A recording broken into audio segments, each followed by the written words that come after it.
ჩვენმა წინა ბლოკის სტუმარმა თქვა, რომ ქალბატონები უფრო პრიმიტიულები არიან, უფრო მარტივად შეიძლება რაღაცა რთულები არიან, ხასიათი აქვთ რაღაცნაირები, სუსტები არიან და ასე შემდეგ. მე ამაში არ ვეთანხმები.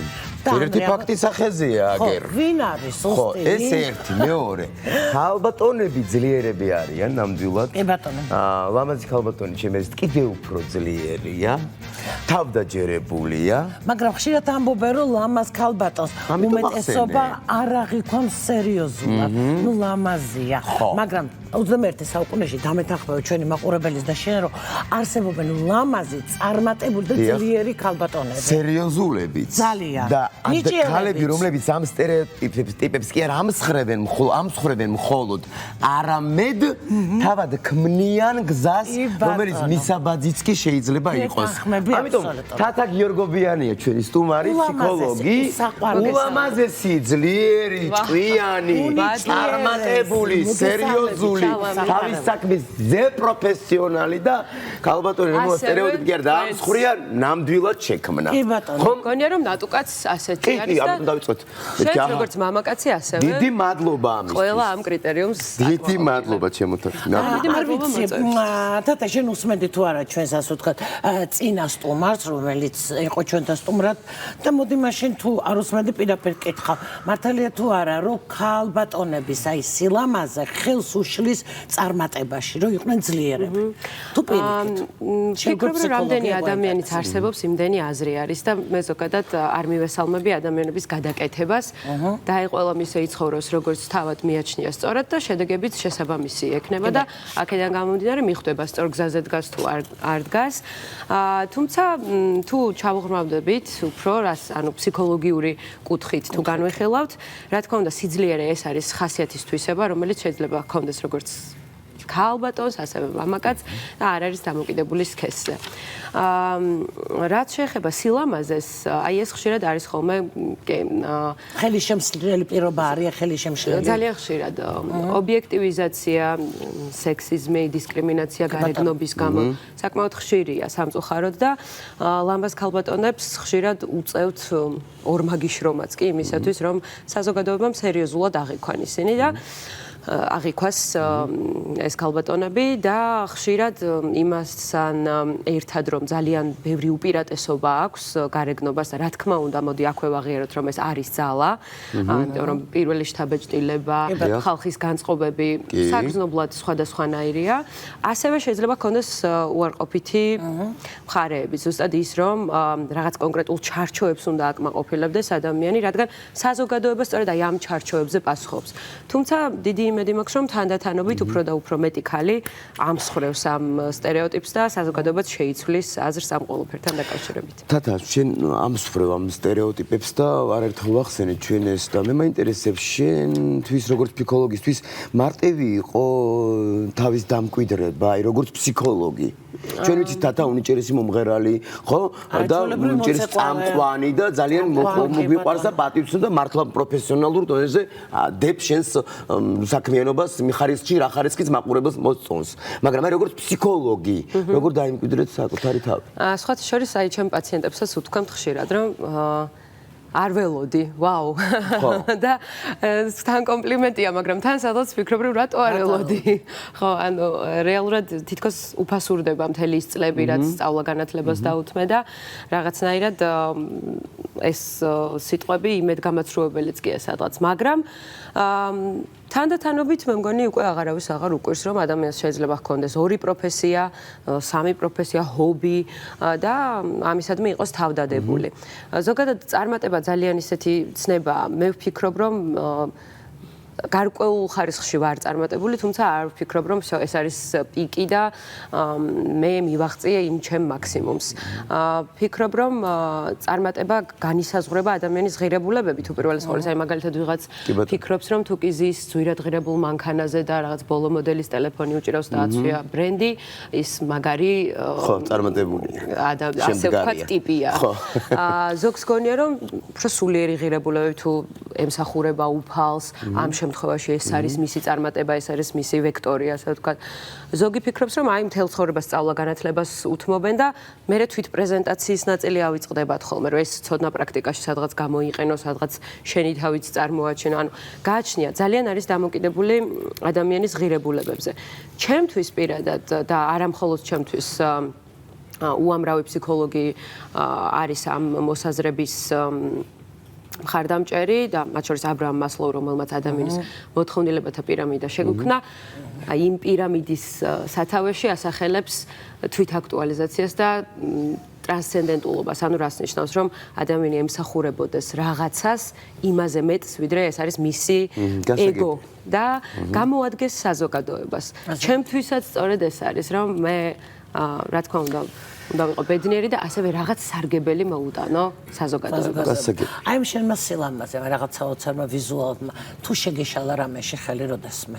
აი თუ ყოფილა რაღაც კონკრეტული ფაქტი რო გავიხსენოთ.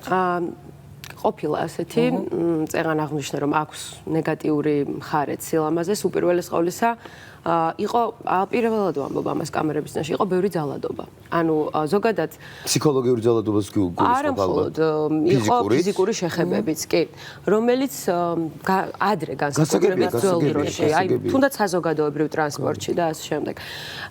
და სამწუხაროდ ხშირია ეს აი ისეთი გოგონების მიმართ, რომლებიც გარეგნულად გამოიყურებიან საკმაოდ მიმზიდველად.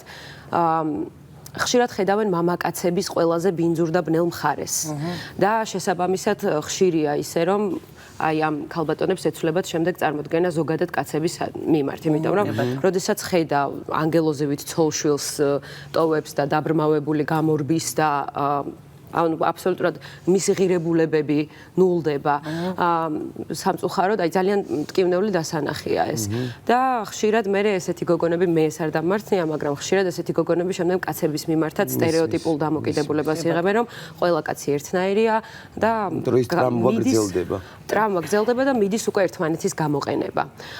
ასევე ჩემ შემთხვევაში იყო ის, რომ მამა იყო ყოველთვის ზედმეტად ფრთხილი და განსაკუთრებულ სიმკაცრეს იჩენდა ჩემ მიმართ და ესეც გარკვეული ტრავმა იყო ჩემთვის. და ასევე ძალიან ესეთი მესამე ფაქტორი, რასაც გამოვყოფდი, გარეგნობის გამო ადამიანები შემოდიან პირდაპირ აგრესიით. და რატომ ხდება ეს? ხშირია, როდესაც მამაკაც მოსწონს ლამაზი ქალი და მიხვდა, რომ მას გაუჩნდა რაღაცა მოთხოვნილება, რაღაც სიმპათია, მაგრამ ის იმდენად კარგია, რომ შესაძლოა უარი უთხრას. აქედან გამომდინარე, მან უნდა გააქროს რაღაცნაირად ეს მოწონების განცდა და აკეთებს რას? ცდილობს, რომ დაასწროს უარის თქვა, ცდილობს, რომ დააკნინოს, დააპატარაოს რაღაცნაირად ეს ქალბატონი, რომ მან შემდეგ არ ჩათვალოს, რომ უარყოფილიყო და ცუდია. აი ამ საკუთარი სიცუდის და უარყოფის შიშის გამო მამაკაცები პირდაპირ შედიან დამცირებით.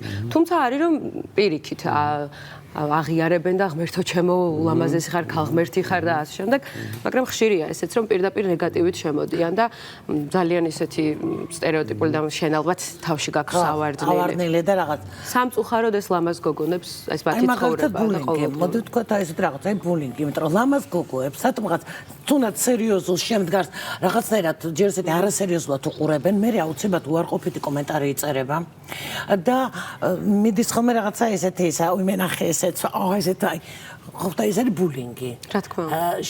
შენ როგორ უყურებ ამ ყველაფერს? და აი როგორ რეაგირებ ამ ყველაფერს?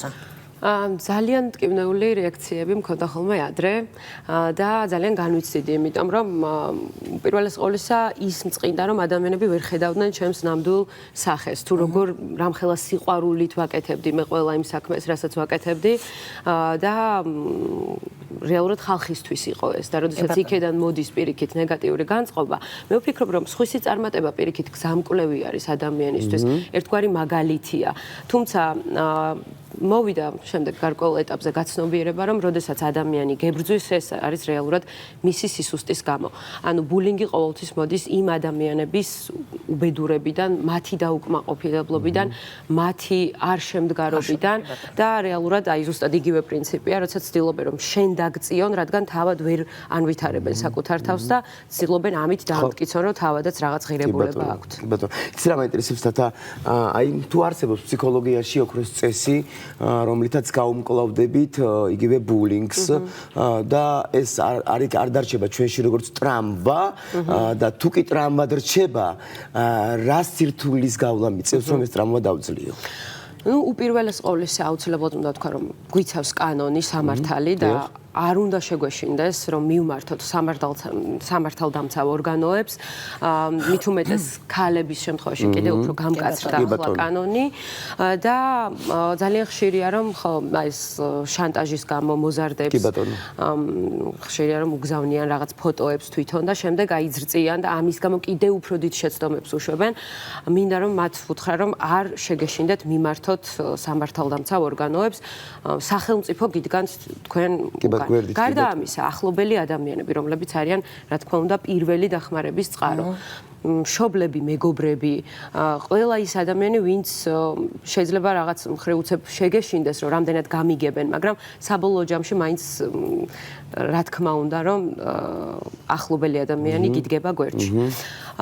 რაც შეეხება მესამე დაცვას, ეს არის პიროვნული საზღვრები, ხშირად ჩვენ თავად ვუშვებთ აი ამ შეურაცხყოფას, აი ამ აგდებულ დამოკიდებულებას ვატარებთ, არ აღუნიშნავთ ადამიანს, რა არ გვსი ამოვნებს და შემდეგ ისინი უფრო ღრმად ტოპავენ. ამიტომ სიტყვიერი ახსნა, ზრდილობიანი კულტურული, რომც რა ასეთი ხუმრობა არ მსიამოვნებს. თუ შეიძლება ჩემთან ეს დამოკიდებულება არა. ანუ აი სიტყვიერი კომუნიკაციაც ძალიან კაფიოდ აჩვენებს ადამიანს, რომ აი აქ შენი უფლებები მთავრდება და იწყება ჩემი უფლებები. თუმცა კონფლიქტის არიდების გამო ხშირად გერბედავენ ადამიანები. შემთხვევაში ვფიქრობ მსგავსი კომუნიკაცია ინტერესოა, ის მაინც გააგრძელებს. და ასევე, როდესაც ადამიანს აი მეოთხე ეტაპზე მივედით უკვე, როდესაც არ არსებობს ბერკეტი, ანუ სინდისის გამოღვიძებას ცდილობ იქ, სადაც არ არის სინდისი. აი, ზუსტად. რა და, ну, ცხადია სამართალდამცავ ადამიანებს იმართებ, თქვა სკოლის დირექტორს, მშობელს, მეგობარს, სხვა დამხმარე და ამანაც თუ არ გაამართლა, არ ვიცი, მაშინ რაღამ უნდა გაამართლოს, თუმცა ვიდრე აქამდე მივა საქმე რეალურად ჩვენ შეგვიძლია რომ ძალიან მაგარი ტექნიკა გამოვიყენოთ, რომელიც არის აბსოლუტური იგნორი და სრული ჩახსნა, ანუ დისტანცირება ადამიანისგან ფიზიკურად, ემოციურად, ანუ რეალურად манипуляტორების ის კატეგორია, რომელიც ამ ჟარგონს გამოვიყენებ, კაიფობს შენი ტკივილით და შენი დაკნინებით და ამ თავისი დომინაციით. რეალურად მათი ბერკეტი არის ზუსტად ის, რომ შენ უნდა იყო ამ მდგომარეობაში. როცა არ არის მსხვერპლი, არ არის მოძალადე.